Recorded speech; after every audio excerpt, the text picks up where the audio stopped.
Soy el número 4. Generation 1. Libro 1 de la saga Legados de Loriens Renacidos. Escrito por Pyrrhus Lore.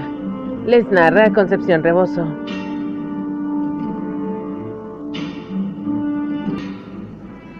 En una extraña galaxia, el pacífico planeta de Lorien fue diezmado por los brutales mogadorianos. Los últimos sobrevivientes de Lorien, Lagarde, fueron enviados a la Tierra cuando eran niños. Dispersos por los continentes, ellos desarrollaron sus extraordinarios poderes, conocidos como legados, y se propagaron para defender a su nuevo mundo. Lagarde frustró la invasión mogadoriana a la Tierra. En el proceso cambiaron la naturaleza misma del planeta. Los legados comenzaron a manifestarse en los humanos. Estos nuevos Garde asustan a las personas, mientras que otros buscan maneras de manipularlos para su beneficio. Y aunque los legados están destinados para proteger la Tierra, no todos los Garde utilizarán sus poderes para el bien. Yo soy Pyrrhus Lore, aquel que registra los destinos, cronista de los legados. Yo cuento las historias de aquellos que conforman los mundos.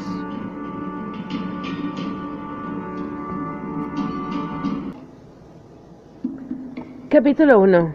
Kopano Okeke, Lagos, Nigeria. La semana antes de la invasión, el padre de Kopano, Udo, vendió su televisor. A pesar de las fervientes oraciones de su madre para que su padre encontrara un nuevo empleo, Udo estaba desempleado y tenía 3 meses de retraso de la renta. A Kopano no le importó. Sabía que una nueva televisión se manifestaría pronto. Llegaba la temporada de fútbol y su padre no se la perdería. Cuando las naves de guerra alienígenas aparecieron, la familia entera de Kopano se apiñó en el apartamento de su tío al final del pasillo. La primera reacción de Kopano fue sonreírles a sus 2 hermanos pequeños. «No sean estúpidos», declaró Kopano. «Esta es una mala película americana». «¡Está en todos los canales!», le gritó Obi. «¡Cállense todos ustedes!», dijo el padre de Kopano. Vieron imágenes de un hombre de mediana edad, un alienígena supuestamente, dando un discurso frente al edificio de las Naciones Unidas de Nueva York. «¿Ven?», dijo Kopano. «¡Se los dije! ¡Es un actor! ¿Cuál es su nombre?». «Shh». Sus hermanos se quejaron al unísono. Pronto la escena cayó en el caos. Nueva York fue atacada por pálidas criaturas humanoides que sangraban negro y que se convertían en cenizas cuando eran asesinados. Entonces, algunos adolescentes que utilizaban poderes que parecían efectos especiales aparecieron y comenzaron a luchar contra los alienígenas. Estos adolescentes eran solo un poco mayores que Kopano, y a pesar de la locura que su llegada había creado, Kopano se encontró animándolos. En los siguientes días, Kopano aprendería los nombres de ambos bandos, los lorienses contra los mogadorianos, John Smith y Cetracus Ra. No había duda de quiénes eran los buenos. «¡Wow! ¡Increíble!», dijo Kopano. No todo el mundo compartía el entusiasmo de Kopano. Su madre se arrodilló y comenzó a orar, murmurando febrilmente sobre el día del juicio hasta que el padre de Kopano la escoltó gentilmente fuera de la habitación. Su hermano menor, Duben, estaba asustado y se aferraba a la pierna de Kopano, así que él tomó al niño y lo cargó. Kopano era bajo y fornido como su padre, pero bien musculoso, donde su padre tenía una barriga prominente. Le dio unas palmaditas en la espalda a Duben. «No hay por qué preocuparse, Duben. Todo eso está muy lejos». Se quedaron pegados al televisor. Incluso Kopano no podía mantener su buen humor cuando pasaban las grabaciones de la destrucción de Nueva York. Los locutores mostraron un mapa en el mundo. Pequeños puntos rojos rondaban más de 20 ciudades diferentes. naves de guerra alienígenas. Su padre se burló cuando vio el mapa. El Cairo, Johannesburgo, estos lugares tienen aliens y nosotros no. Juntó las manos. Nigeria es el gigante de África. ¿Dónde está el respeto, Copano sacudió la cabeza. No tienes ninguna idea, viejo. ¿Qué harías si los mogadorianos aparecieran aquí, Esconderse bajo la cama, probablemente. Udo levantó la mano como si fuera a darle una bofetada a su hijo, pero Copano ni siquiera se estremeció. Se miraron el uno al otro, hasta que Udo resopló y volvió a la televisión. Mataría a muchos de esos, murmuró Udo. Copano sabía que su padre era un hombre jactancioso y un taimado impertinente. Habían pasado años desde que Copano respondía a la gran charla de Udo con algo más que una risa despreciativa. Sin embargo, Copano no se burló cuando su padre habló de matar a los mogadorianos. Él lo sentía también. Copano ansiaba hacer algo, salvar el mundo, como los tipos que había visto luchando en la ONU. Se preguntó, ¿qué fue de ellos? Esperaba que todavía estuvieran allí afuera luchando, convirtiendo a esos aliens gusanos en polvo. Los lorienses, ¡qué rudos! La segunda noche de la invasión, Copano se paró afuera del porche de su tío. Lagos nunca había estado así de silencioso. Todos estaban conteniendo su aliento, esperando que algo terrible pasara. Copano entró. Sus hermanos y su tío todavía estaban fijamente mirando la pantalla del televisor, viendo informes horribles de un fallido asalto chino contra una nave de guerra mogadoriana. Su padre estaba tumbado en un sillón roncando, agotado. Copano se derrumbó sobre el futón. Soñó con el planeta Lorien. De hecho, era más una visión que un sueño. Todo se desarrollaba como en una película. Vio el origen de la guerra que había viajado hasta la Tierra. Aprendió acerca del líder mogadoriano Setrakos Ra. Y también de los valientes Garde que se opusieron a él. La gesta era como algo salido de una mitología griega. Y entonces de repente despertó. Pero Copano no estaba en el futón de su tío en Lagos. Estaba sentado en un enorme anfiteatro junto a otros chicos jóvenes de diferentes países. Algunos de ellos estaban hablando entre sí, muchos estaban asustados, todos estaban confundidos. Todos habían visto la misma visión. Copano escuchó a un chico decir que hace un momento estaba en casa cenando, había sentido una extraña sensación sobre él y ahora estaba aquí. ¿Qué sueño más bizarro es este?, Copano remarcó en voz alta. Algunos de los chicos más cercanos murmuraron en acuerdo. Una chica japonesa sentada a su lado se volvió hacia él. ¿Pero es este mi sueño o es el tuyo?, preguntó. Entonces brotaron nuevas personas en el aire. Todas ellas sentadas en la mesa ornamentada del centro de la habitación. Todos en una audiencia reconocieron a John Smith. Y al otro loriense, el de la televisión y YouTube. Las preguntas resonaron. ¿Qué está pasando? ¿Por qué nos trajeron aquí? ¿Van a salvar a nuestro planeta? Copano se quedó callado. Estaba muy impresionado y quería saber lo que estos nuevos héroes tenían que decir. John Smith habló con ellos. Él estaba confiado de una manera humilde. A Copano le agradó inmediatamente. Él les dijo a los humanos sentados en esta galería que todos ellos tenían legados. Sé que esto puede parecer algo alocado, dijo John Smith. Probablemente tampoco parece justo. Hace algunos días vivían vidas normales. Ahora, sin previo aviso, hay extraterrestres en su planeta y ustedes pueden mover objetos con la mente. ¿No es así? Me refiero... ¿Cuántos de ustedes han descubierto que tienen telequinesis? Muchas manos se levantaron, incluyendo la de la chica japonesa. Copano miró a su alrededor celoso y decepcionado consigo mismo. Esos otros chicos estaban aprendiendo telequinesis mientras él estaba sentado viendo la televisión.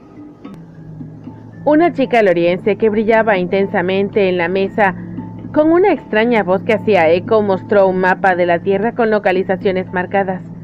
La loralita, una piedra nativa de Lorien, ahora crecía en esos lugares. Aquellos con legados Humanos Garde como Copano supuestamente podrían usar estas piedras para teletransportarse por el planeta, podrían unirse a la lucha. Es obvio que no puedo obligarlos a que se unan a nosotros, John dijo. En unos minutos todos despertarán de esta reunión en donde sea que estuviesen antes. En un lugar seguro, esperemos. Y tal vez, aquellos de nosotros que sí peleamos, tal vez, los ejércitos del mundo, todos nosotros, tal vez seamos suficientes. Quizás podamos vencer a los mogadorianos y salvemos a la Tierra. Pero si fallamos, incluso si ustedes se unen al borde de la batalla, ellos vendrán por ustedes. Así que les estoy pidiendo, aunque no me conozcan, aunque hayamos puesto su vida de cabeza, quédense con nosotros. Ayúdennos a salvar el mundo. Copano vitoreó, apretó y abrió los puños. Él estaba listo. De repente el malvado Cetracus Ra estaba gritando amenazas, sus ojos negros escaneando la habitación, su mirada aburrida posándose en todo el mundo. La gente empezó a desaparecer del sueño en un parpadeo. Copano despertó inmediatamente sudoroso, con la cabeza doliéndole. El pequeño Duben era el único que aún estaba despierto. Él estaba mirándolo. ¿Copano? Duben susurró. Estabas brillando. Al día siguiente, con su familia una vez más reunida alrededor de la televisión, Copano hizo su anuncio. El Loriense me visitó en el sueño. El propio John Smith me pidió que vaya y me una con ellos para defender la Tierra. Me mostraron un mapa del mundo con las ubicaciones de las piedras que podría utilizar para teletransportarme hacia ellos. Una se encuentra en Suma Rock. Debo ir allá inmediatamente y encontrarme con mi destino. Duben asintió solemnemente mientras que el resto de la familia de Copano lo miraba fijamente. Entonces su padre y su tío se echaron a reír. Pronto se unió su hermano Obi. ¡Escuchen a este! Gritó su padre. ¡Encontrarse con su destino! ¡Más bien cállate! ¡No podemos escuchar las noticias! Pero yo lo vi, dijo Duben con voz temblorosa. Copano brillaba. Su madre hizo un signo de la cruz. El demonio ha invadido nuestra casa. Udo miró a sus hijos con los ojos entrecerrados. Copano estaba de pie, pecho inflado, con la esperanza de parecer una figura impresionante. Bien, señor superhéroe, dijo Udo mesuradamente. Si ahora eres un alienígena, por favor muéstranos tus poderes. Copano respiró hondo, miró sus manos. No se sentía diferente de ayer, pero eso no significaba necesariamente que los poderes lorienses no estuvieran acechando dentro de él, ¿verdad? Con un ademán digno de una película de artes marciales, Copano lanzó sus manos hacia adelante, hacia su padre. Esperaba que su telequinesis saliera corriendo y sacara a su viejo de la silla. Pero mientras que Udo se estremeció ante el repentino movimiento, nada más sucedió. El tío de Copano se echó a reír de nuevo y le dio una palmada en la espalda a Udo. ¡Debiste ver tu cara! Parecía que ibas a hacerte en los pantalones, Udo. Udo frunció el ceño. Luego resopló en dirección a Copano. ¿Lo ves? ¡Nada! El rostro de su padre se contorsionó de angustia. Udo se aferró a su pecho, con los pies dando patadas en espasmos hacia él. Sus ojos se abrieron de pánico. ¡Mis entrañas!, gritó. ¡Mis entrañas se están hirviendo! La madre de Copano gritó. Copano y sus hermanos se precipitaron al lado de su padre. Su tío dio un paso atrás asustado. Copano agarró el brazo de su padre. Padre, lo siento, no sé qué. Su padre le dio una bofetada y sonrió. Justo así, se recuperó milagrosamente. Y se volvió hacia la televisión. Una broma de mal gusto. Tú, estúpido muchacho, estoy bien. O quizá mis poderes alienígenas son simplemente más grandes que los tuyos, ¿eh? Le hizo un gesto a Copano. Vamos, mira a tu madre, la asustaste mucho. Copano se escabulló. ¿Realmente todo había sido un sueño? ¿Qué habría hecho con legados de todos modos? ¿Un chico en Lagos corriendo para salvar el mundo? Ja. Ni siquiera Nollywood hacía películas con premisas tan rebuscadas. El pequeño Duben le agarró la mano. «Yo sí te creo, Copano», susurró a su hermano menor. «Ya se los mostrarás a todos». Al menos durante unos días después de su embarazoso anuncio, la familia de Copano estaba demasiado pegada a las noticias para burlarse de él. Pero entonces la invasión terminó repentina y brutalmente, con las naciones de la Tierra juntándose para atacar simultáneamente cada nave de guerra de los mogadorianos. Mientras tanto, Lagarde, los que invadieron los sueños de Copano, le prometieron cosas más grandes que Lagos. Fueron a la base secreta de mogadorianos en Virginia Occidental y mataron a Cetracus Ra. Copano imaginó estar allí, luchando junto a Lagarde, derrotando a Cetracus Ra con su aliento de fuego. Aliento de fuego. Había decidido Copano, sería su primer legado. Cuando se dio la noticia de que la Tierra había sido salvada, celebraron en las calles. Su padre lo abrazó mientras bailaba por la calle, con fuegos artificiales por encima de sus cabezas. Copano no podía recordar la última vez que Udo lo había abrazado así, no desde que era un niño. Pero el día siguiente, todo empezó. «¡Hijo Alien! Baja al mercado antes de ir a la escuela y recoge los objetos que estoy pensando en este momento, ¿eh? ¡Usa tu telepatía! ¡Hijo Alien! ¿Terminaste tu tarea? ¡Hijo Alien! Usa tu telequinesis para conseguirme una cerveza, ¿eh?»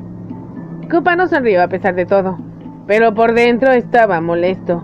Su padre desempleado no tenía nada mejor que hacer que sentarse en casa todo el día y pensar las maneras de humillarlo. Peor aún, su hablador hermano Obi había difundido lo sucedido en la escuela. Pronto los compañeros de clase de Copano estaban molestándolo también. Un puesto en el mercado había comenzado a vender máscaras de goma mogadoriana, horribles cosas grises con ojos negros vacíos y diminutos dientes amarillos. Un grupo de sus compañeros más viejos persiguieron a Copano a través de los pasillos usando esas máscaras, y cuando lo atraparon, usaron rollos de cinta adhesiva para atarlo a una de las porterías de fútbol. Se turnaban para tirarle balonazos, hasta que un día Copano detuvo el balón de fútbol en el aire. Cuando eso sucedió, todos salieron corriendo y gritando.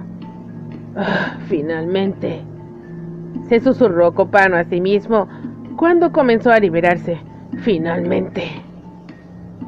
Había pasado 3 meses desde la invasión. Copano resultó ser un poco tardío. Esa noche, entró en el apartamento de su familia para encontrar a su padre durmiendo en el sofá.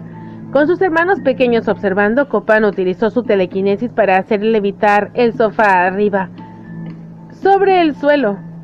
Luego gritó: «¡Fuego! ¡Fuego, padre! ¡Levántate!». Su padre se enderezó de un salto, sacó las piernas del sofá y cayó 5 pies hasta el suelo. Mientras gemía y se levantaba, mirando horrorizado el sofá que aún flotaba sobre él, Obi y Duben carcareaban de risa. Copano simplemente sonrió a su padre, cuadrando los hombros de la misma noble manera que él tenía en esa humillante mañana. «¿Ves, viejo? ¿Qué te dije?». Udo se abalanzó sobre su hijo. Una sonrisa se extendía lentamente en su rostro. Agarró las mejillas de Copano y las pellizcó. «Mi hermoso hijo Alien, tú eres la respuesta a todos nuestros problemas». Muchos meses después, cuando Copano finalmente llegó a la América, la psicóloga Lina Matheson le preguntaría cómo era la vida en Lagos antes de llegar a la Academia de la Guardia Humana. Copano pensaría en su respuesta durante un largo momento antes de contestar. «Bueno», dijo, «supongo que durante un tiempo fui un criminal». Fin del capítulo 1. Capítulo 2. Los sobrevivientes del Passions Creek. Ubicación no revelada. Para aquellos primeros humanos Garde que respondieron al llamado de las armas de John Smith, justo después de sus visiones, la invasión no fue tan gloriosa como Copano envidiosamente había imaginado. La historia de Passions Creek no fue reportada en las noticias. La batalla que sucedió allí no salió en ninguna de las retrospectivas hechas después de la invasión. se mantuvo en secreto, recordada solo por aquellos supervivientes. Passions Creek era una instalación secreta del gobierno en Michigan, donde los lorienses se escondieron después de la invasión, planeando su contraataque contra los mogadorianos. A ellos se les habían unido una hueste de personal militar y un puñado de humanos Garde, los que habían respondido a la petición telepática de John Smith o que de una u otra forma se habían cruzado en su camino. Daniela Morales, visión de piedra; Nigel Barnaby, manipulación sónica; Caleb Crane, duplicación; Rand Takeda, detonación cinética. Había otros, pero no sobrevivieron al asalto cuando los mogadorianos descubrieron Passions Creek. La mayoría de los militares tampoco salieron vivos. El mismo John Smith casi fue asesinado. Fue sangriento y brutal, y para nada heroico. La terrible experiencia le mostró a John Smith que tal vez los humanos que él había reclutado no estaban listos para una guerra a gran escala. Necesitaban entrenamiento que los florienses no tenían tiempo para darles. No entonces, al menos. Los humanos necesitaban protección. Así que John Smith los envió lejos. Maldita bahía de Guantánamo, gruñó Nigel. Daniela puso los ojos en blanco. Esto no es Cuba, viejo. Nigel se inclinó y recogió un puñado de brillante harina blanca. Abrió los dedos y dejó que el viento esparciera los granos a través del cristalino océano azul. La luz del sol caía sobre él. Era flaco, rozando en lo huesudo, pálido, con una quemadura de sol apareciendo alrededor de su mohawk blanqueado. Sus mejillas manchadas por persistentes manchas de acné. Llevaba una camiseta negra de los Misfits, desafiando al calor. Hizo un gesto desde la costa hasta la austera base militar a 200 yardas. Un alojamiento durante los últimos días. Y luego miró de nuevo a Daniela. Siniestra base militar en una isla tropical, contestó Nigel. ¿Dónde piensas que estamos, No es tan siniestra, dijo Caleb. Se pasó la mano por su cabello raso y lanzó una piedra al océano. Biscuit, la quimera de Daniela, el animal loriense cambia formas que prefería permanecer como un Golden Retriever, saltó al agua justo después de la roca. Hay un kiosco, dijo Caleb. No es siniestra para ti, compa, replicó Nigel. Tú creciste en uno de estos lugares, ¿no? Además, tu tío está mandando en esta. Guantánamo es donde llevan a los malos y a la mierda. Daniela le dijo a Nigel. No somos prisioneros. Esto es solo una parada temporal. Miró a Caleb, ¿cierto? El tío de Caleb era el general Clarence Lawson. Lo habían sacado de su jubilación y lo habían puesto a cargo de la coordinación de las armadas de la tierra junto con los lorienses durante la invasión. Desde entonces, a Caleb le había parecido como si su tío estuviera esperando órdenes, como si no supiera qué pasaría después. De vuelta en Passions Creek, Caleb había ejercido como un guardaespaldas de su tío. En caso de que alguno de estos alienígenas se pase de la raya, tú eres el as bajo mi manga, Lawson le había dicho a su sobrino. Caleb no creía que pudiera luchar mano a mano contra John Smith o alguno de los otros lorienses, pero no discutió. Había sido idea de su tío que Caleb se hiciera pasar por gemelos. Había tenido problemas para controlar su legado de duplicación. Un segundo cuerpo saldría de él sin previo aviso, por lo que era mejor para su clon esconderse a plena vista. Desde que llegaron a la isla, Caleb cenaba con su tío todas las noches en el despacho sin ventanas del hombre. Estas comidas eran en gran medida silenciosas, especialmente después de que uno de los duplicados de Caleb apareció y le lanzó un plato de comida en la cara a su tío.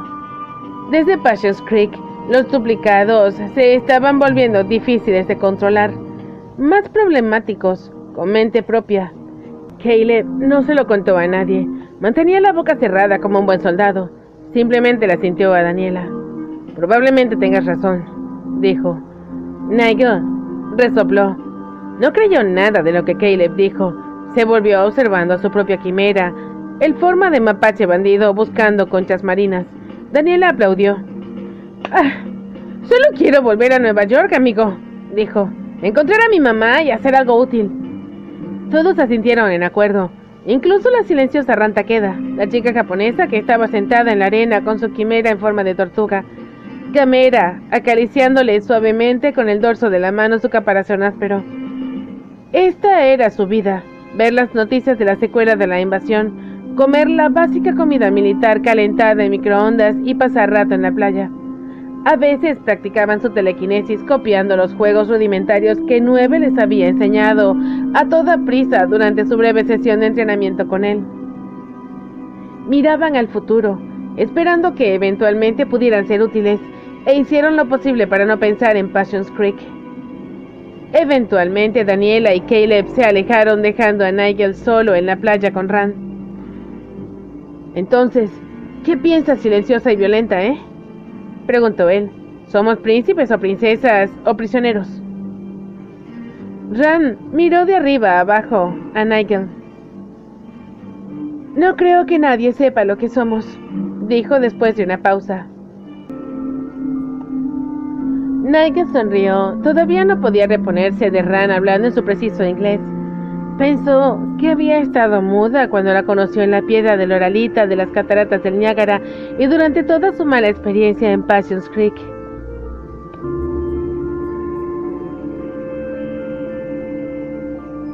Todos asumieron que no podía hablar inglés.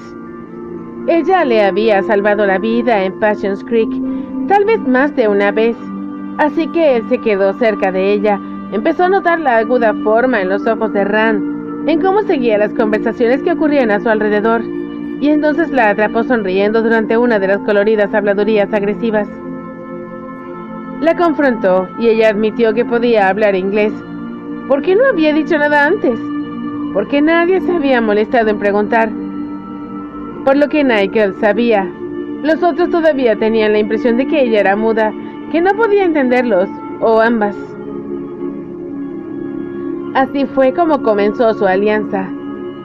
En los días posteriores a su confesión, sin nada que hacer más que sentarse en la playa y esperar noticias, Nigel y Rand empezaron a conocerse mejor el uno a la otra. Él le contó sobre su triste pasado en Londres, ella le contó sobre su vida destrozada en Tokio. Encontraron que tenían algo en común. Ninguno de ellos tenía una vida a la que volver. Nigel se agachó junto a Rand y rascó bajo el mentón de Gamera.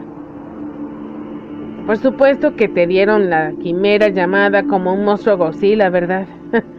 Es un poco estereotipado, ¿no? Pensaba que los refugiados de la avanzada sociedad alienígena serían mejores que eso. No me importa. Siempre me han gustado las tortugas. Lo miró uniformemente. No tienes que quejarte de todo, Nigel. Nigel suspiró, mirando por encima de su hombro hacia donde Daniela y Caleb habían serpenteado por la playa. Tú estás de acuerdo conmigo, sin embargo, que esta situación en la que nos han metido es malditamente mental. Sí, contestó Rand. Por lo tanto podrías hablar sobre ello, prosiguió Nigel. Proteger mi espalda cuando el niño soldado me diga que todo está bien. Quiero decir, eventualmente tendrás que empezar a hablar con los demás, ¿no? Rand miró hacia las olas pensando. No pensé que sobreviviría a la invasión, dijo por fin. Todo lo que quería hacer era luchar. No tenía sentido hablar, hacer amigos. Hizo una pausa. Luego que vinimos aquí, continué con eso para que el general Lawson y los demás que nos vigilaban hablaran libremente a mi alrededor. Nuestra situación es extraña, como dijiste. Necesitamos saber en quién podemos confiar, Nakama. Los 4 pasaron semanas en la isla con un extraño limbo, mientras el resto del mundo se recuperaba vacilante de la invasión. Luego, finalmente, vieron desde la playa cuando un escuadrón de helicópteros negros llegó a la base. Los helicópteros llevaban personal militar, gente elegante en trajes y tipos de aspecto nerd con cajas de equipos de alta tecnología. El triunvirato impío, ¿eh? Observó Nigel. Soldados, senadores y científicos. Algo va a suceder hoy, dijo Caleb. No jodas, respondió Daniela. El general Lawson pasó todo el día en reuniones con estos recién llegados. Los guardias juguetearon con sus pulgares casi hasta el atardecer, cuando Lawson finalmente los llamó a una de las aburridas salas de conferencia de la base. En la mesa había un montón de folletos brillantes, todos ellos representando a una hermosa adolescente rubia en proceso de levantar un pedazo de pared de ladrillo sobre su cabeza, liberando a una familia que había quedado atrapada debajo de él. El título decía: Nuestro planeta, nuestros protectores, Garde Terrestre. Hoy ha llegado una delegación de las Naciones Unidas, dijo el general Lawson sin fanfarria. Se ha tomado una decisión con respecto a...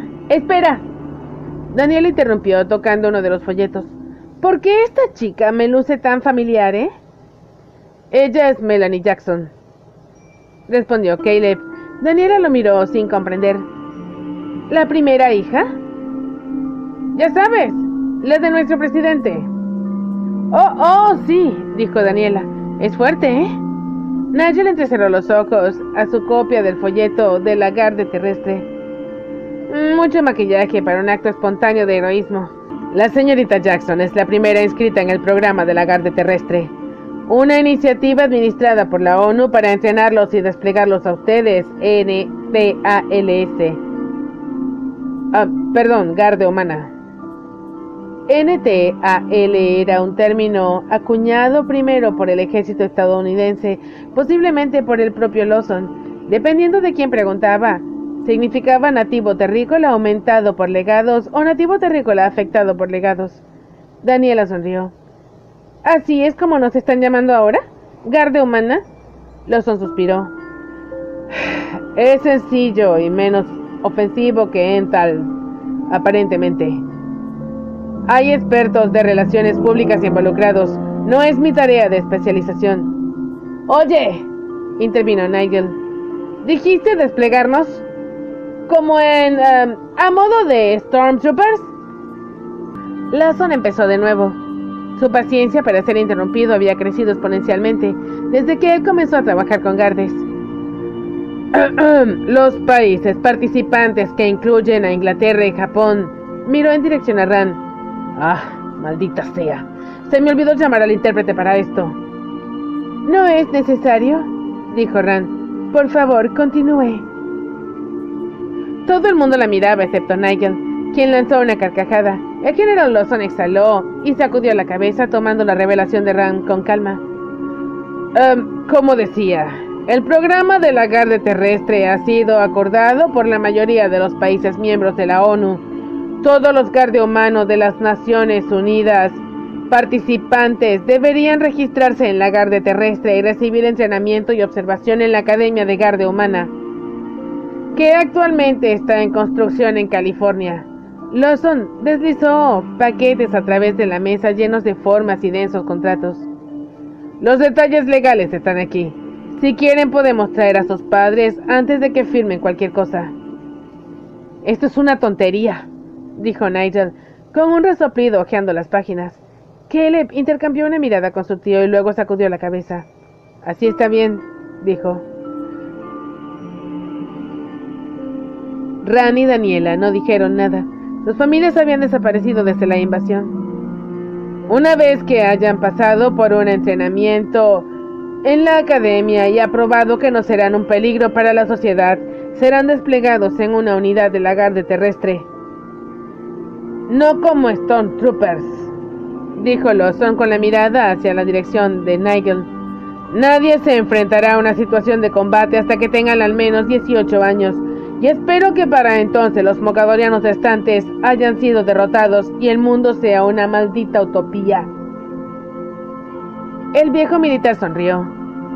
Como se indica, pasarán un tiempo con la Garde Terrestre haciendo trabajo humanitario. Actualmente Melanie Jackson está ayudando con los esfuerzos para limpieza en Nueva York. Daniela, sé que eres de allí Y ya has demostrado un excelente control de tus poderes. He arreglado que te saltes la academia y vayas directamente a la Guardia Terrestre. Ayuda a reconstruir la ciudad. Daniela abrió mucho los ojos. Aunque ella no hablaba mucho de eso, todos sabían que todavía sostenía la esperanza de que su madre fuera encontrada en algún lugar entre los escombros de Manhattan. Los hospitales allí estaban abrumados. Muchos barrios aún no tenían la electricidad restaurada y todavía estaban siendo encontrados sobrevivientes. Aún era posible. Miró a los otros 3 guardias. De vuelta en Passions Creek, le había prometido a John Smith que los protegería. Pero la invasión había terminado, había cumplido su palabra. Nigel le sonrió y Ram asintió con la cabeza. Daniela buscó a través de la mesa un bolígrafo. ¿Dónde firmo? Nigel se recostó en su silla y estudió a Lawson. De acuerdo, entonces. ¿Quién va a estar a cargo de esta cosa de la academia? ¿Tú? Lawson sacudió la cabeza. No, mi trabajo era la guerra, y la guerra terminó. La ONU ha nombrado a alguien más adecuado para capacitar a las personas con sus habilidades únicas. ¿Ah, sí? ¿Y quién es ese?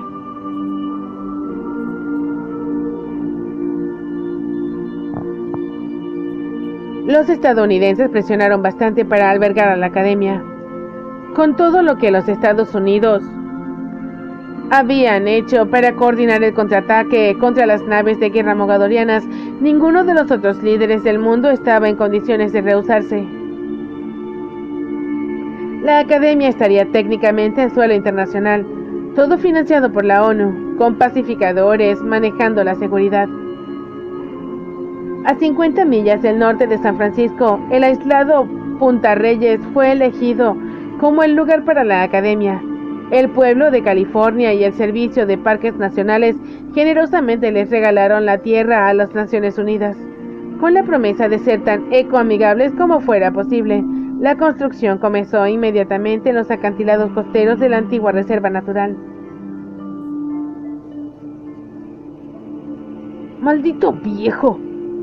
El lugar va a ser enorme, dijo el joven mientras inspeccionaba la construcción. Cientos de trabajadores ya estaban despejando la tierra y colocando cimientos.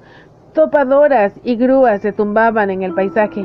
¿A cuántos estudiantes esperamos, El hombre mayor que estaba junto a él levantó la vista de su tableta y empujó sus gafas hacia arriba. En el último recuento se habían registrado más de 100 guardias humanos. Se encuentran más todos los días. El joven silbó. Su largo cabello negro estaba atado en una coleta. Hacía mucho viento aquí, y él seguía teniendo que apartar los mechones rebeldes de sus ojos. Había visto los planos y ahora, mirando la tierra, trató de imaginar cómo sería la academia. 2 dormitorios, cada uno con capacidad para alojar 500 estudiantes.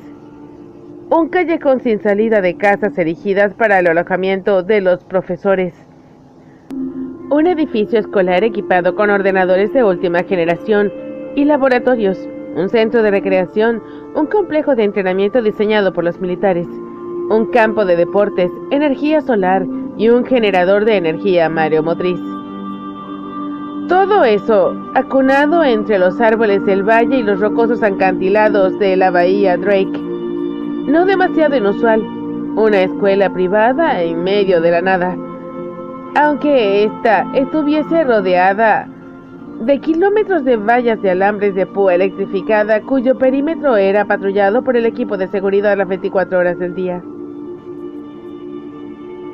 ¿En qué estás pensando, profesor?, preguntó el doctor Malcolm Good, enfatizando el título que su joven amigo había negociado, a pesar de que nunca terminó la secundaria.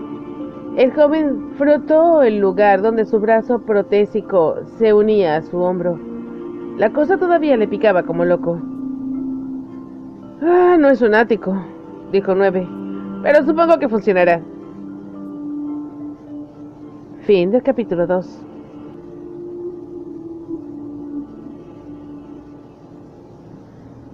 Capítulo 3. Taylor Cook, Condado de Turner, Dakota del Sur.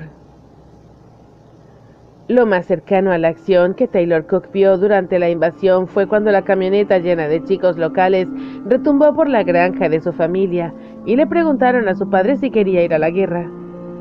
Nos dirigimos a Chicago a ver si el ejército necesita nuestra ayuda, anunció el conductor Dale, el gerente de la tienda local de comestibles, a matar a algunos de esos malditos extraterrestres. Ajá, el padre de Taylor, Brian, respondió. ¿Eso es cierto? Brian estaba en su porche, con los brazos cruzados escépticamente. Él y Taylor habían dirigido esta granja juntos desde que la madre de Taylor había huido. Sabía lo que significaba esa postura de su padre. Era la misma que cuando uno de los peones hacía algo estúpido. Su padre tenía una paciencia duradera para las tonterías que Taylor no compartía exactamente. Desde unos pasos detrás de su padre, Taylor evaluó el contenido de la camioneta. Había 3 hombres metidos en la cabina y otros 4 encaramados en la parte trasera. Todos cargaban rifles y vestían con uniformes de caza. Había algo casi cómico acerca de este grupo que iba a luchar contra alienígenas con reflectores anaranjados brillantes pegados a sus hombros. Todo este día, naves de guerra, invasores, superpoderes, le pareció un sueño loco a Taylor. Ella estaba asustada, seguro. Tendría que estar chiflada para no estarlo. Pero eso no la detuvo de sonreírle al improvisado grupo de sus vecinos. Uno de los muchachos de la parte trasera de la camioneta captó la mirada de Taylor. ¿Ves algo gracioso?, preguntó. Reconoció a Silas, el principal peón de su padre.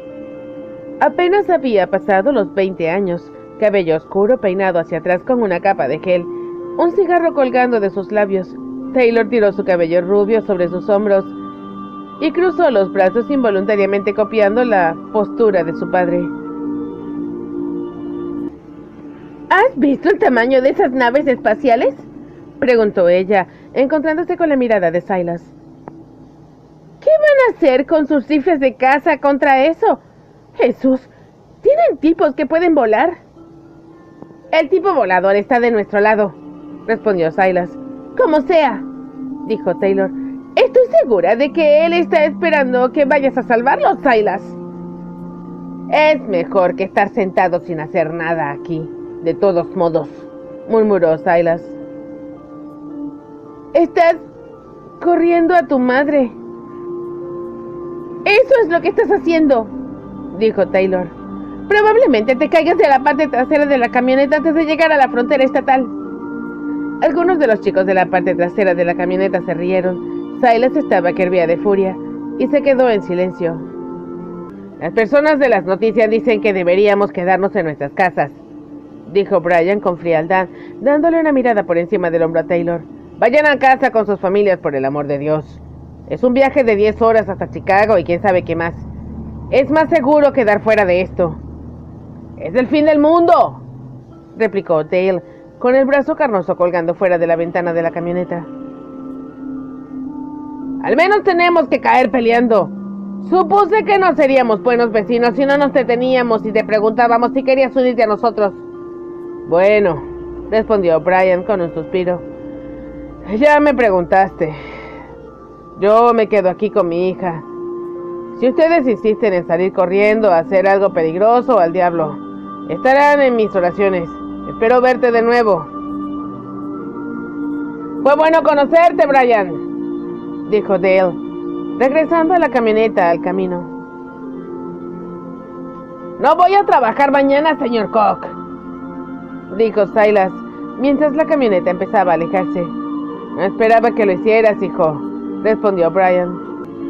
Taylor y su padre permanecieron en silencio, observando cómo la camioneta se bamboleaba por el camino de tierra y retrocedía por donde había llegado.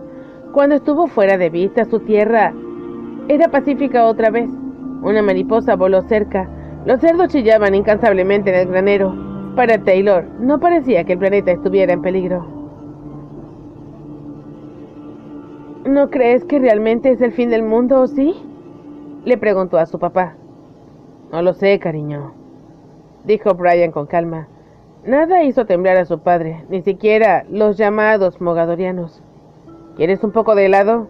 Podríamos comerlo en caso de que se vaya la electricidad. Y así, Taylor y su padre pasaron la invasión frente a su televisor, pegados a las noticias de las principales ciudades. Cuando la corriente de luz se iba ocasionalmente, tuvieron juegos tensos, de 4 en línea y Scrabble. Excepto por alimentar a los animales, hicieron todas sus tareas a un lado y en cambio se comieron toda la comida chatarra de la casa. Taylor trató de llamar y enviar mensajes a algunas de sus amigas para ver cómo la pasaban, pero las redes celulares estaban caídas.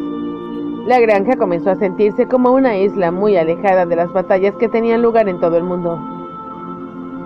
Y luego, solo así, todo había terminado. El líder mogadoriano fue asesinado. Las naves de guerra cayeron y los lorienses fueron aclamados como héroes.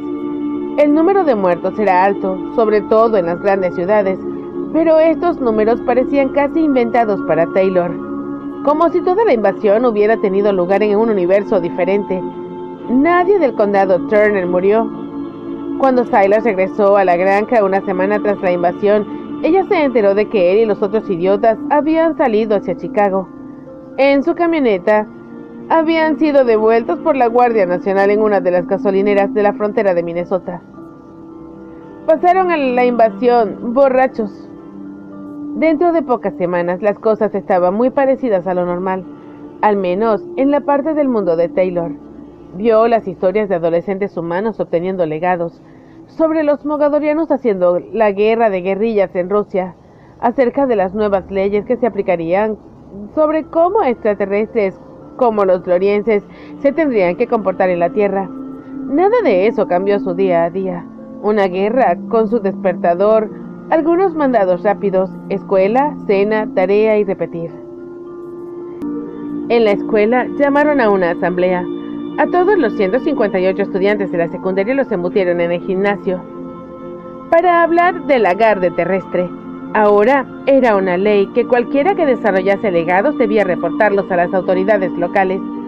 Taylor había leído acerca de la academia que estaban construyendo para la Guardia Humana en California. No entendía por qué la ONU tenía que construir eso en los Estados Unidos, o por qué el presidente y otros políticos habían presionado tanto para albergarla. Cualquiera con legados era sacado de su escuela normal y enviado allí.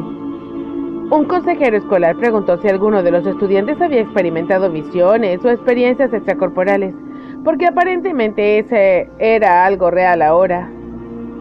Taylor no podía creer que los maestros estuviesen hablando acerca de esas cosas tan casualmente, como si acabaran de sacarlos de una historieta.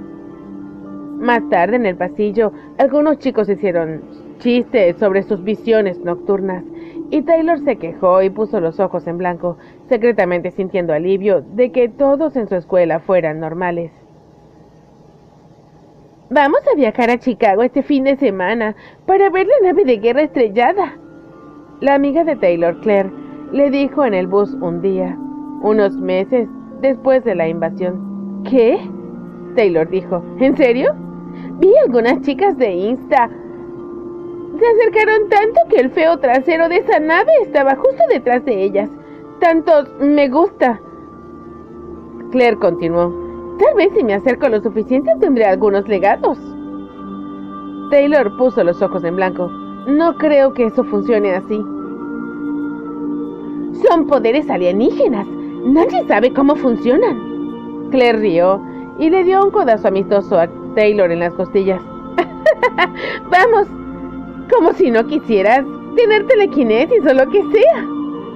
¿Y conseguir que me envíen a esa extraña academia alien? ¡Ja! Bufó Taylor. No, gracias. Probablemente conocerías a John Smith. Claire replicó. Oh, él es tan sexy. ¿En serio? Él siempre luce como si estuviera a punto de llorar en todas esas fotografías, dijo Taylor. Oh, es tan conmovedor. Eres una pesimista. Claire dijo sin ninguna malicia. Así que, ¿quieres venir con nosotras este fin de semana o qué? Taylor no sabía cómo explicarle a Claire sin sonar ñoña que le gustaba su burbuja de tranquilidad en el condado de Turner. Así que mintió acerca de tener mucho trabajo y que su papá necesitaba su ayuda. No necesitaba una visión cercana y personal de una nave espacial alienígena. Era demasiado real. Es como si todos estuvieran tratando lo que pasó de una manera muy normal. Taylor le dijo a su papá durante la cena esa noche. Su papá se encogió de hombros. Son solo personas, cariño. Dado suficiente tiempo, pueden adaptarse a cualquier maldita cosa. Hace algunos cientos de años, si les mostrabas a algunos tipos un avión o un celular, sus cabezas hubiesen explotado. Yo pensé que conseguir internet inalámbrico aquí en la granja ya habría sido la cosa más asombrosa e inspiradora que vería en toda mi vida. Es genial haberse equivocado. ¿No fue tan genial para toda esa gente que murió?, Taylor dijo, empujando algunos granos de maíz sobre su plato. No, eso es verdad, su papá replicó gentilmente. Puede ser mucho para tener en tu cabeza, pero aquí estamos a salvo, ¿sabes eso, verdad? No hay nadie molestando el terreno del condado Turner. Su papá estaba en lo correcto. Taylor estaba cómoda con que el condado Turner había permanecido casi sin cambios en este valiente nuevo mundo. Los artículos que leía sobre adolescentes con legados especulaban que todas las personas que iban a obtener las habilidades mejoradas ya las habían conseguido, que eso era un efecto secundario de la guerra que habían desatado los lorienses y que ahora se detendría. Estaban equivocados sobre eso, y eventualmente su padre estaría equivocado sobre el condado Turner. Fin de capítulo 3. Capítulo 4. Objetivo número 1. Tierra de Arnhem, Australia. El Cessna voló por lo bajo sobre la pequeña aldea aborigen. Buscó la polvorienta pista y rebotó aterrizando contra el suelo endurecido. Cerca de allí, un grupo de aldeanos se amontonaban alrededor del fuego y preparaban a una tortuga marina recién cazada para la cena. Rellenaron los agujeros de lanza en el caparazón del animal con ramitas y luego enterraron debajo de los carbones para que la carne dentro del caparazón se cocinara. Pausaron su trabajo para intercambiar miradas mientras el motor del avión se detenía. Estaba anocheciendo, no esperaban visitantes. Para esta aldea pequeña, era quizás un eufemismo. Solo 50 aborígenes vivían allí, en casas con forma de vagón de tren, y a tan solo un tiro de piedra del mar de Timor. Las paredes estaban hechas de acero corrugado, todas pintadas vívidamente con imágenes de mantarrayas y tortugas y puntos y rayas coloridas. Los perros que estaban en medio entre callejeros y domesticados se movían de un lado a otro entre los árboles de plátano y mango ladrándole al avión. Yeda, la matriarca de la aldea, estaba cautelosamente mirando el avión desde los escalones de su casa, fumando una pipa. Estaba en posesión del único teléfono satelital de la aldea. Incluso si hubiera pedido ayuda en ese momento, esta no habría llegado a tiempo. Desde el interior del avión, Einar observó a los aldeanos moverse. Podía decir que estaban incómodos. Él también estaba nervioso. Esta era su primera operación en nombre de la fundación y realmente quería que sucediera sin problemas. Necesitaba que fuera sin problemas. Se preguntó si esta pequeña aldea sabía incluso que había habido una invasión alienígena, si sabían lo mucho que el mundo había cambiado en los últimos 4 meses. Podía ver el resplandor de un televisor dentro de una de las casas. No estaban enteramente aislados de la sociedad aquí en el monte. Sin embargo, se preguntó si incluso entendían lo que poseían. La mirada de Einar se alejó de los aldeanos y se dirigió hacia un árbol donde unas hojas gruesas se movían extrañamente con el viento. No eran hojas, eran murciélagos, docenas de ellos colgando de las delgadas ramas. Contuvo un escalofrío. No sería bueno mostrar debilidad, no considerando su compañía actual. Embutidos en el pequeño avión con Einar, habían 6 hombres muy desagradables, mercenarios, todos ellos vestidos con armaduras negras y llevando ametralladoras excesivamente grandes. Su líder era un noruego llamado Jarl, de barba roja con músculos abultados en el cuello. Tenía una cicatriz en forma de gancho sobre su ojo hasta la comisura de la boca. Él y sus hombres no habían sido de mucha charla durante el viaje. El grupo Blackstone no estaba acostumbrado a tener un chico de 17 años a cargo de ellos. Einar se preguntó cuánto les estaba pagando la fundación. Einar se levantó y dobló delicadamente las mangas de su camisa. Miró a Jarl. Los hombres ya conocían sus órdenes. No necesitaban repasárselas de nuevo. En cambio, señaló el cuchillo dentado de combate atado al cinturón de Jarl. ¿Puedo?, preguntó Einar. Jarl le ofreció el mango del cuchillo sin vacilar. Einar apretó los dientes y arrastró la hoja del cuchillo por el interior de su antebrazo. Los aldeanos fueron tomados por sorpresa cuando Einar bajó a tropezones del avión. Un muchacho de piel pálida, vestido con apretados pantalones de algodón y una camisa blanca, llevaba un elegante maletín ejecutivo, su cabello castaño peinado hacia un lado. ¿Algún blanco rico cuyo avión se perdió? ¿Algún pasante de alguna de esas compañías mineras que siempre estaban tratando de comprar sus tierras? Sangrando de un corte del brazo, uno muy profundo, empapándole la camisa de sangre. Se sostuvo el brazo y dijo: «Hola, lo siento, ¿alguien puede ayudarme?». Solo la mitad de los aborígenes hablaba inglés, pero todos sabían lo esencial. Ellos intercambiaron miradas. Uno de los muchachos que estaba inclinado sobre la tortuga no pasaba de 14 años, de piel oscura, con una melena de cabello negro rizado. Se dirigió inmediatamente a Einar. Yeda ladró algo en Yognum Mata, una advertencia, pero el chico le hizo caso omiso e hizo un gesto con la mano. No podía explicarlo, pero sintió una abrumadora necesidad de ayudar a ese chico blanco herido. Sentía que el desconocido era un viejo amigo. «Soy Einar», dijo. «¿Hablas inglés?». «Sí, soy Bonji», respondió el aborigen. Tomó el brazo de Einar en sus manos. Su toque era suave a pesar de los callos de sus palmas. «¿Qué estás haciendo aquí?», preguntó Bonji.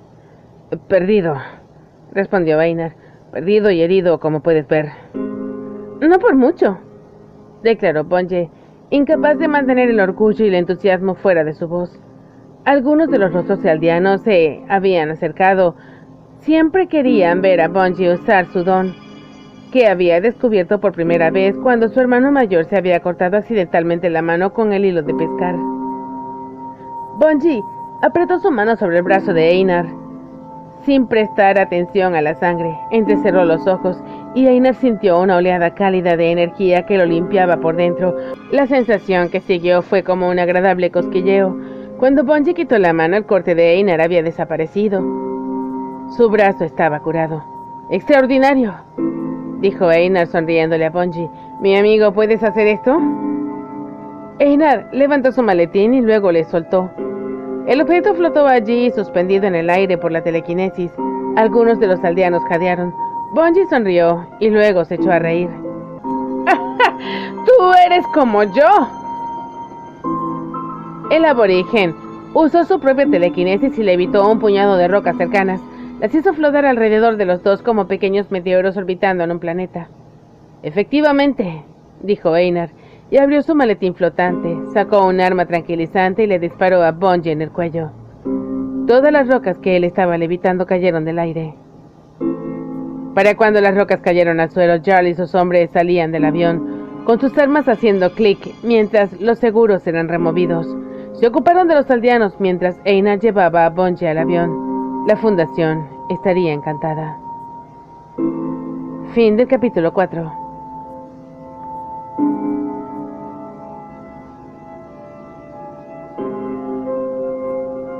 Capítulo 5. Los sobrevivientes de Passions Creek. Ubicación no declarada. Después de que Daniela se fuera para Nueva York, el resto de la Guardia Humana quedó gastando los 3 meses de ocio en la base militar de la isla, básicamente en un limbo mientras esperaban que la construcción de la academia se terminara. Ran y Nigel jugaron mucho ajedrez, usando su telequinesis para mover las piezas alrededor del tablero. Caleb empezó a dejarse crecer el cabello y se quedó abstraído. La habitación de Ram estaba junto al lado de la de Caleb y de noche podía escucharlo hablando consigo mismo. discutiendo con uno de sus duplicados, pero nunca se lo mencionó a nadie. No pasaron muchas cosas en la base. Al parecer, el único trabajo del personal militar allí era vigilarlos a ellos tres. Alrededor del mundo, otros guardias humanos recién descubiertos soportaron patrones similares de retención. Esperando a que la academia abriera oficialmente, los días se mezclaban. Hasta que 2 días antes de que partieran hacia California, vinieron por las quimeras. El coronel Ray Archibald ha sido asignado para liderar la seguridad de esta nueva academia. Es un buen hombre. Mantuvo NORAD, North American Aerospace Defense Command, el Comando de Defensa Aeroespacial de Norteamérica, durante la invasión. Le informaré sobre las 3 criaturas extraterrestres que tú y los demás tienen en posesión. Es la opinión del coronel y la Guardia Terrestre lo respalda que los animales suponen un riesgo. El general Lawson le dijo estoicamente todo esto a Caleb desde atrás de su escritorio. Caleb sentado enfrente, perfectamente atento como de costumbre. Regal, su quimera en forma de halcón, estaba posado en su antebrazo, sus caras ejerciendo una suave presión. Ocioso, Caleb acarició las plumas de su quimera. 2 científicos enviados por la ONU permanecían inmóviles al borde de la sala. Uno de ellos sostenía una jaula hecha de vidrio a prueba de balas, con los agujeros a los lados no más grandes que un pinchazo. El otro llevaba guantes de látex y blandía una jeringa llena de algún tipo de sedante. Ambos miraron nerviosamente a Regal, aunque la quimera no les prestó atención alguna. Oh, fue todo lo que dijo Caleb, lo único que logró decirle a su tío. Durante las próximas 6 semanas, esa academia se va a llenar con más de un centenar de guardias humanos, adolescentes salvajes de docenas de países diferentes. Va a ser una pesadilla logística mantener un lugar seguro sin agregar monstruos que cambien de forma a la mezcla, ¿me entiendes? Caleb asintió con la cabeza. Además, no sabemos qué enfermedades podrían traer estas quimeras. Pueden transformarse en casi cualquier maldita cosa. Los glorienses no pensaron mucho en nuestro ambiente cuando dejaron todo esto suelto, continuó Lawson. Caleb miró el rostro de Regal. El ave ladeó su cabeza y flexionó su pico. No parecía enfermo para Caleb, pero probablemente su tío lo sabía mejor. Está bien, dijo Caleb, incapaz de quitar algo de tristeza en su voz. Es solo temporal, dijo Lawson, hasta que las patas del laboratorio tengan la oportunidad de revisar a estas bestias. Que se aseguren de que no son un riesgo. Tendrás a Regal de regreso una vez que lo hayan examinado. Lo entiendo, respondió Caleb, tragando saliva. ¿Ya les dijiste a Ran y a Nigel? Ellos no creo que les guste mucho esto. Esperaba que me ayudaras a convencerlos, dijo Lawson. Sé que esos dos son testarudos. Caleb resopló. No me escucharán. Bueno, en realidad esto no está en discusión, dijo Lawson con un rígido encogimiento de hombros. Así es como va a ser. Acatarán las reglas.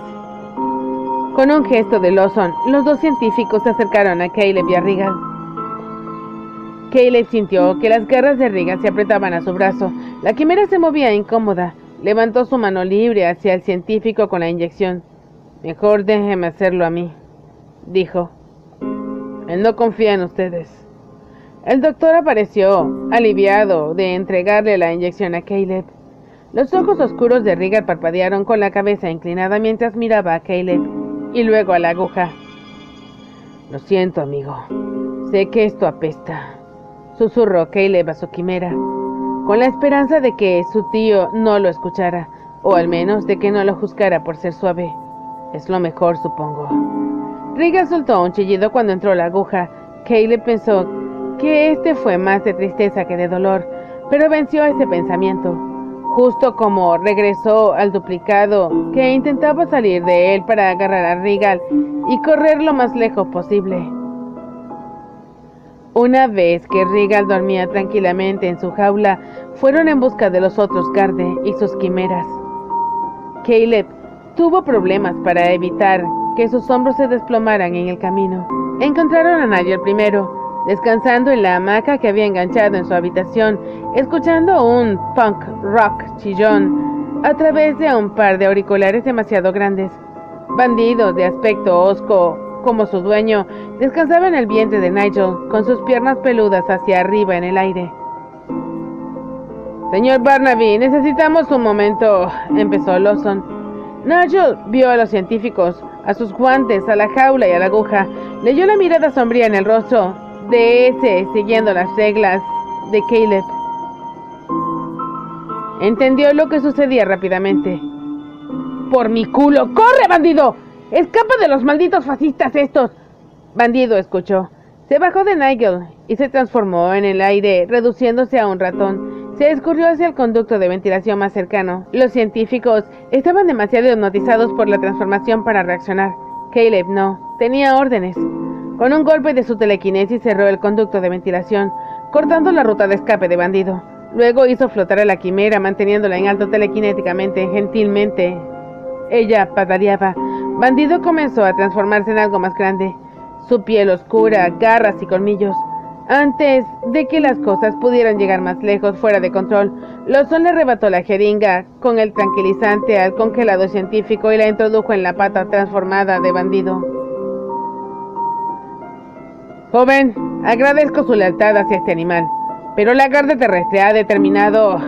Lawson solo llegó a un punto de su discurso antes de que Nigel le diera un puñetazo en la mandíbula.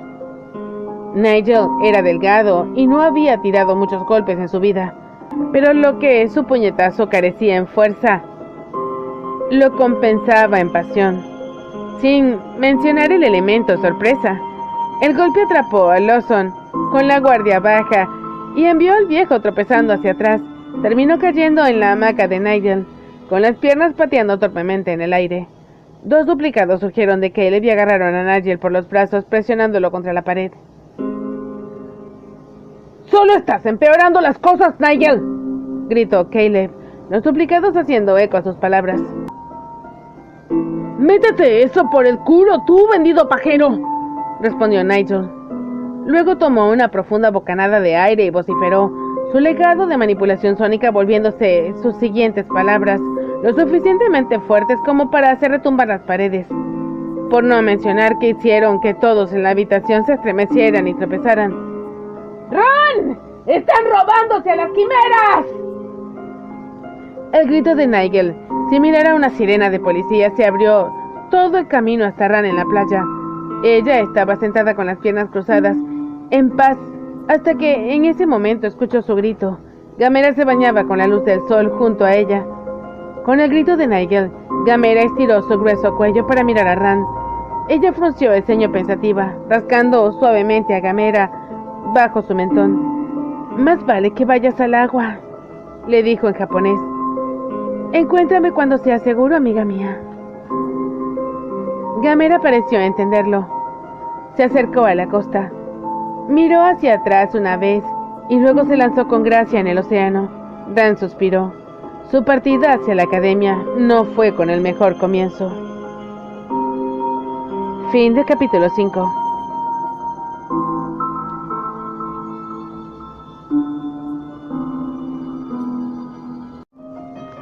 Capítulo 6. Kopano Okeke, Lagos, Nigeria. El incidente sucedido en el campo de fútbol viajó rápidamente. Kopano era famoso. Los matones de ayer fueron los portavoces de hoy, diciéndole a todos sus amigos que el chico alien Kopano era real. A pesar del maltrato que sufrió en sus manos, Kopano no les guardó ningún resentimiento hacia esos testigos de su gran día. De hecho, los miró cariñosamente, como un renuente pájaro bebé podría ver a la madre cruel que lo lanzó desde el nido. Kopano no les guardó rencor. Todo el mundo quería ver lo que Kopano podía hacer. ¡Pruébalo!, decían. Era el mismo desafío una y otra vez. ¡Pruébalo!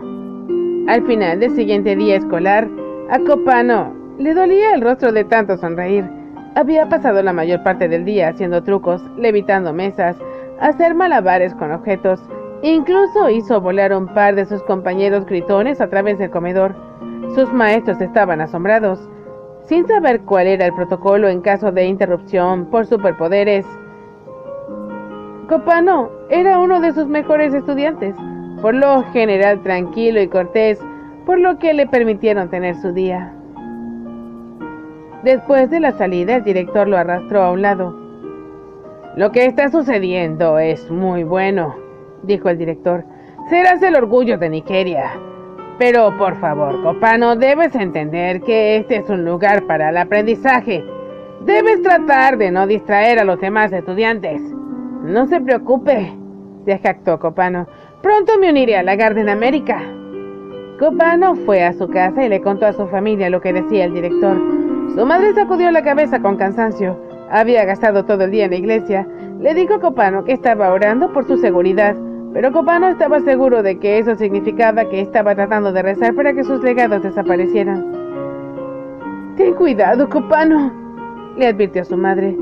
«Si sigues haciendo un espectáculo de ti mismo, vendrán a llevarte, o algo peor». Copano sabía de qué estaba hablando su madre. Desde la invasión había estado devorando cada noticia sobre los florienses y los cambios que habían forjado. Le había rogado a su padre que lo llevara a Summer Rock, donde había un afloramiento de piedra de Loralita, pero Udo se quejó de que sería una pérdida de tiempo desde que el Consejo de Seguridad de la ONU había establecido una base allí y no dejaba a nadie que hiciera un tour. Además, Udo razonó, el gobierno podría arrebatarles a Copano si llegaran tan cerca. La perspectiva entusiasmó a Copano. Los estadounidenses acababan de terminar de construir la escuela con el apoyo de la ONU, a la cual eventualmente toda la guardia humana de los países participantes estaría obligada a asistir. Era solo cuestión de tiempo antes de que él se fuera a comenzar su entrenamiento con los otros Garde. Eso era lo que le preocupaba a su madre. «Ellos se robarán a mi hijo para llevárselo a América y convertirlo en uno de esos alienígenas», gimió ella. «Quiero ir, mamá», dijo Copano. «No estoy convirtiéndome en un alienígena». Sus padres lo ignoraron. Udo rechazó las preocupaciones de su esposa con un movimiento de mano. Caminaba de un lado a otro por el salón. Un hombre poseedor de una gran idea. «No tenemos nada de qué preocuparnos», dijo Udo. «Copano no va a ir a ninguna parte». «Hombre tonto. ¿Sabe cómo habla la gente en Lagos? Todo el mundo sabe ya lo que es». «Sí, hablan, eso es verdad. Pero sé qué hacer para que nadie importante escuche. La gente de Lagos, la buena gente, respetará la privacidad de nuestra familia», concluyó Udo. Copano sabía que eso significaba que su padre iba a sobornar generosamente a tanta gente como fuera necesario, aunque no estaba seguro de dónde sacaría el dinero el viejo. «¿Y si ese director no quiere a nuestro hijo en su escuela?» Udo pisoteó fuerte. «Entonces le daremos al hombre lo que quiera». Copano suspiró, decidiendo no discutir. La academia no estaba abierta aún de todas maneras. Que sus padres sigan por ese camino por ahora. Eventualmente, la Garde Terrestre vendría por él. No importaba cuántas palmas sobornara a su padre. Al día siguiente, Udo cumplió su promesa. En lugar de ir a la escuela, Copano se encontró a sí mismo sentado en el viejo Hyundai de su padre, atrapado en el tráfico matinal a tope de Lagos. El sol ya calentaba por encima de sus cabezas. El aire acondicionado del coche necesitaba reparación. «De acuerdo, he venido», dijo Copano con un suspiro. «Ahora dime, ¿qué loca conspiración has planeado, eh?» «No es ninguna conspiración», gritó Udo, golpeando el claxon, cuando otro conductor se le atravesó. «Ahora tienes una reputación, Copano. Sería estúpido no aprovecharlo». «¿Qué tengo que hacer?» «Nada. Esa es la belleza de las reputaciones». Udo miró en dirección a su hijo. «Sí, eso es bueno. Pon justo esa vil cara». Copano se volvió a mirar por la ventana. Su mirada se dirigió a un puesto ambulante donde un hombre delgado de mirada sospechosa vendía lo que él decía eran artefactos alienígenas auténticos.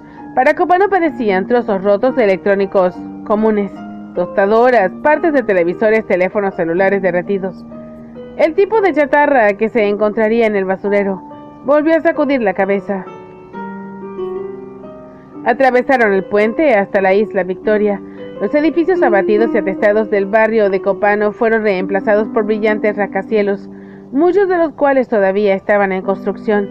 Algunos de los niños más ricos con los que Copano iba a la escuela vivían en esa isla. Copano también sabía que era allí donde se establecían muchas de las corporaciones extranjeras, bancos, compañías petroleras y promotores e inmobiliarios. Una pancarta sobre la calle decía: "Bienvenidos a la Gran Manzana de África". Copano puso los ojos en blanco. Su padre estacionó frente a un grueso edificio hexagonal. Las ventanas eran de color dorado y su resplandor se reflejaba sobre la acera de la calle. Udo le dijo a Copano que esperara. Salió del coche y pasó a través de los guardias de seguridad de la puerta. Volvió con una mochila colgada sobre su hombro y la arrojó en el asiento trasero. ¿Qué hay allí?, preguntó Copano una vez que volvían al camino. «No es asunto nuestro», respondió su padre. «Solo somos repartidores».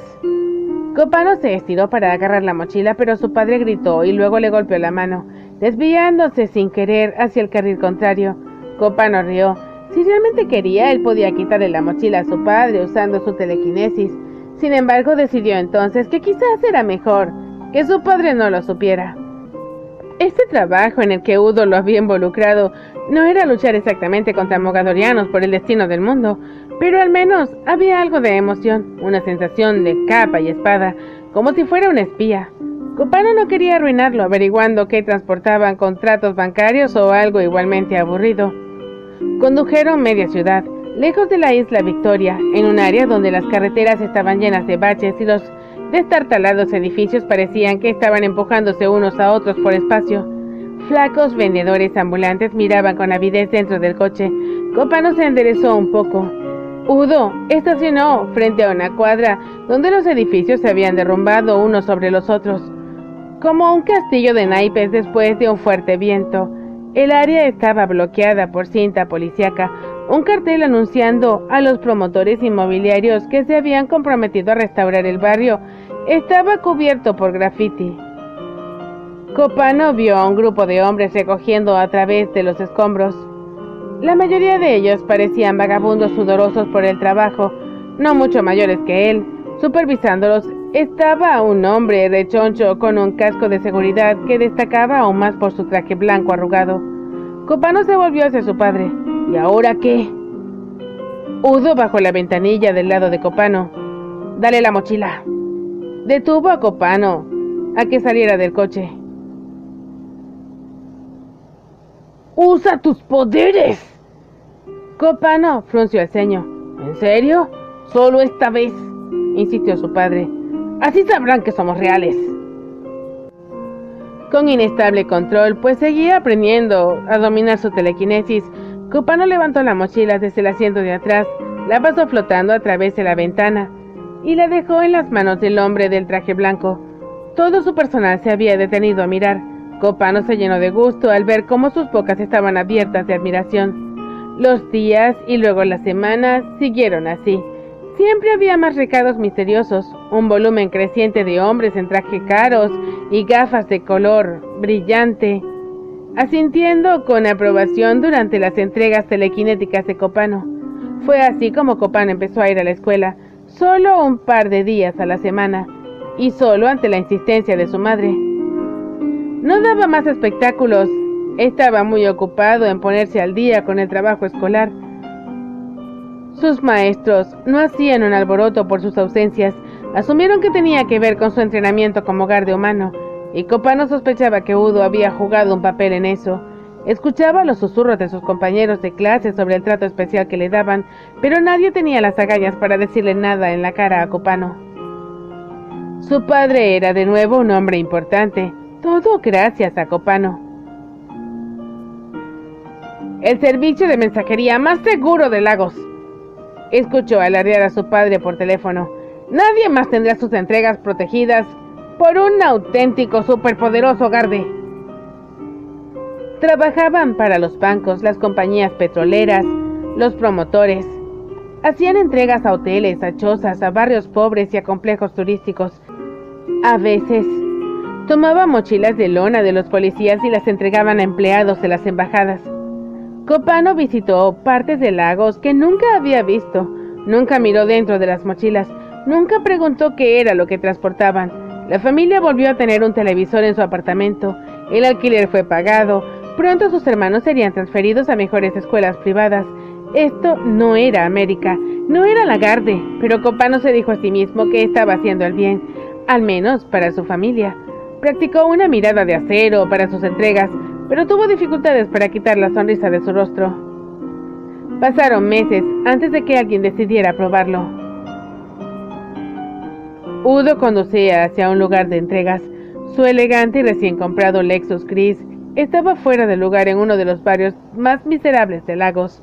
Hacía tiempo que Copano se había acostumbrado a los barrios pobres.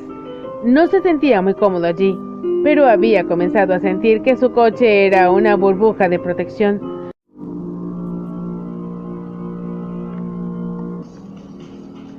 Copano se dio cuenta de lo sospechosamente sin vida que estaba esa cuadra. Abrió la boca para decir algo. Fue entonces cuando una camioneta salió a gran velocidad desde un callejón y chocó con la parte trasera de su coche. Dieron vueltas.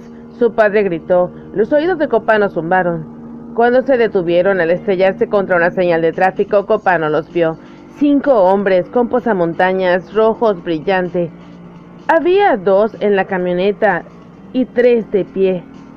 Todos estaban en forma y Copano pensó que parecían jóvenes, pero no podía decirlo a causa de sus máscaras. ¡Bastardos!, gritó Udo. ¡Mi coche! Los hombres cayeron sobre ellos. Su padre trató de alejarse conduciendo, pero el Lexus chisporroteó. Uno de los hombres quebró la ventanilla del lado del conductor con una barra de hierro y empezó a golpear a Udo en la cara. Otro quebró la trasera y agarró el morral de lona que transportaban. Copano observaba todo esto con un incrédulo estado de shock. La puerta de Copano se abrió y 2 de los hombres lo arrastraron a la calle. Uno de ellos se rió. Copano pensó que sonaba como una hiena. Fue entonces cuando recuperó sus sentidos. Él empujó sus manos hacia afuera y envió a sus 2 atacantes volando con una explosión de telequinesis. Sus cuerpos parecían muñecos de trapo cuando se golpearon contra la pared cercana. El hombre que estaba golpeando a su padre dejó de hacerlo y arrojó su barra de hierro hacia Copano. La barra golpeó a Copano en la parte posterior de la cabeza, haciéndolo tropezar. Se tocó el cuero cabelludo y no encontró sangre. Estaba sorprendido por lo poco que eso le dolió. Copano agarró la barra de hierro con su telequinesis y se la regresó al hombre. Él se hizo a un lado y la barra pasó estrellándose contra la ventana de un edificio vacante al otro lado de la calle. Otro hombre saltó sobre la espalda de Copano. Copano agachó los hombros como si estuviera luchando con sus hermanos y arrojó al hombre. Él se puso de pie rápidamente, pero Copano ya estaba listo con el puño hacia atrás. Copano era corpulento y había estado en un par de peleas antes, pero no esperaba que el golpe dejara inconsciente a un hombre completamente a sus pies. No esperaba escuchar el crujido de la mandíbula del hombre quebrándose. Miró su puño. Era tan duro como un ladrillo. ¡Detén esto!, gritó Copano. ¡Solo te seguiré haciendo daño si me obligas a hacerlo! Uno de los hombres que había arrojado contra la pared se precipitó hacia adelante con una navaja mariposa y apuñaló a Copano en el estómago. ¡Copano!, gritó su padre, escupiendo sangre. Copano miró hacia abajo donde debería haber habido una herida. Solo había el agujero en su camisa. La hoja del cuchillo se había doblado como si estuviera hecha de papel. Su piel parecía normal, pero estaba tan dura como el titanio. Copano apartó el cuchillo del combatiente de un revés, los ojos abiertos con furia repentina. ¿Me habrías matado? ¿Para qué? ¿Para qué? ¡Copano!, gritó su padre otra vez, mientras Copano se alzaba sobre su presunto asesino. ¡La mochila! ¡Se está escapando con la mochila!, gritaba su padre. Copano se dio la vuelta y vio al hombre que había tomado la mochila de lona corriendo por la calle, moviéndose con el peso del morral. El corredor ya estaba casi a 100 yardas de distancia. Copano entrecerró los ojos tratando de usar su telequinesis para hacer algo. Nunca había usado su legado a esta distancia. Extendió la mano, dio un empujón telequinético y aplastó el parabrisas del coche más cercano al corredor. El ladrón miró por encima de su hombro y luego giró en un callejón. Se había ido.